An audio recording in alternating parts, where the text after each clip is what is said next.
negeri, ridho dan rahmat dari ilahi, NKRI harga mati. Ayo santri, ayo santri, ayo santri, ayo ngaji dan patuh pada kiai. Jayalah bangsa, jaya negara, jayalah pesantren kita. Assalamualaikum warahmatullahi wabarakatuh. Alhamdulillah, alhamdulillahi rabbil alamin. Assalatu wassalamu ala sayyidina Muhammad ibni Abdillah wa ala alihi wa ashabihi wa man tabi'a rusydihi, amma ba'd. Yang terhormat Dewan Juri yang arif dan bijaksana, yang terhormat rekan-rekan da'i-da'iyah yang insya Allah dimuliakan oleh Allah Subhanahu wa ta'ala, serta hadirin wal hadirat rahimakumullah. Berdirinya saya di sini bukanlah seorang ibu nyai, bukanlah seorang menteri, apalagi tukang cuci. Namun berdirinya saya di sini hanyalah seorang santri yang ingin belajar mengaji kepada kiai demi menyebarkan ajaran Kanjeng Nabi, ikhlas ilahi rabbi. Hadirin yang berbahagia, baru-baru ini bangsa kita kembali menyoroti kiprah para santri nasional 2025.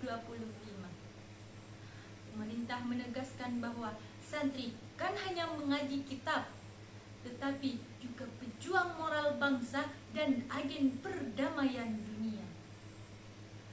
Kurang lebih 18 juta santri tersebar di ribuan pesantren seluruh Indonesia. Mereka bukan hanya menuntut ilmu, tapi juga ikut menggerakkan ekonomi, membantu korban bencana, serta menebarkan kedamaian di tengah masyarakat.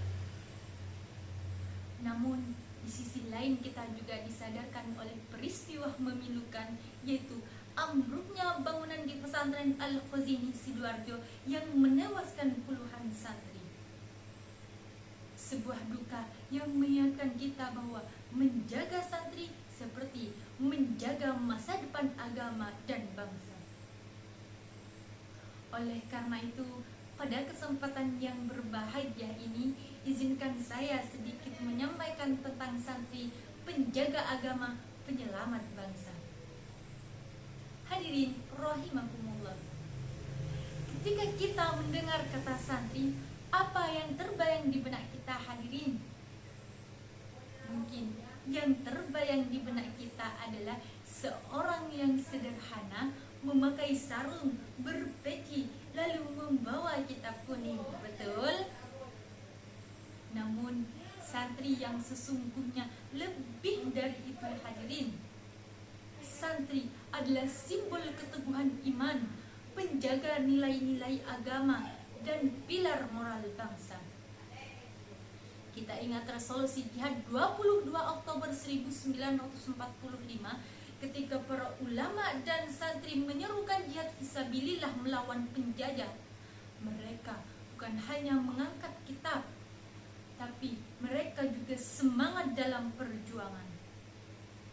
Coba kita bayangkan, hadirin, jika tanpa keberanian para santri saat itu, mungkin bendera merah putih tidak akan berkibar seperti saat ini. Allah Subhanahu wa ta'ala berfirman dalam Al-Quran surah Al-Hajj ayat 78. A'udzu billahi minasyaitonir rajim. Bismillahirrahmanirrahim.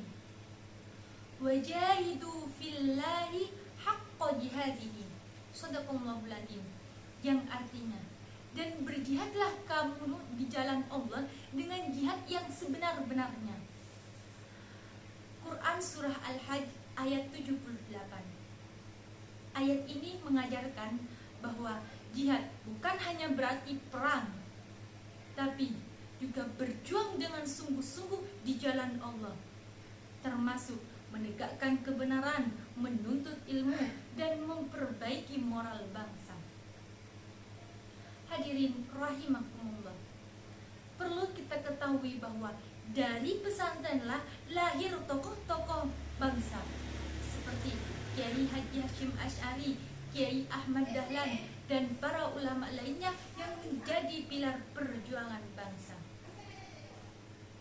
Rasulullah Shallallahu Alaihi Wasallam bersabda, "Khairun nasi anfa'uhum linnas," yang artinya sebaik-baiknya manusia adalah yang paling bermanfaat bagi manusia lainnya. Hadis riwayat Ahmad At-Tabrani. Hadis ini mengajarkan bahwa santri tidak cukup hanya berilmu, tapi santri juga harus bisa mampu memberi manfaat bagi sesama. Itulah hakikat perjuangan santri, belajar untuk mengabdi, berilmu untuk memperbaiki hidup. Oleh karena itu, marilah kita lanjutkan perjuangan para ulama dan santri terdahulu. Jadilah santri yang berilmu, berakhlak, dan juga berani. Santri yang tidak hanya pandai berbicara, tapi juga mampu berbuat nyata untuk umat dan bangsa. Dari pesantren lahir peradaban, dari santri tumbuh kemuliaan, dan dari santri masa depan agama dan bangsa terlihat terang. Mungkin hanya ini yang dapat saya sampaikan, kurang lebihnya mohon maaf. Wabillahi taufik wal hidayah. Wassalamualaikum warahmatullahi wabarakatuh.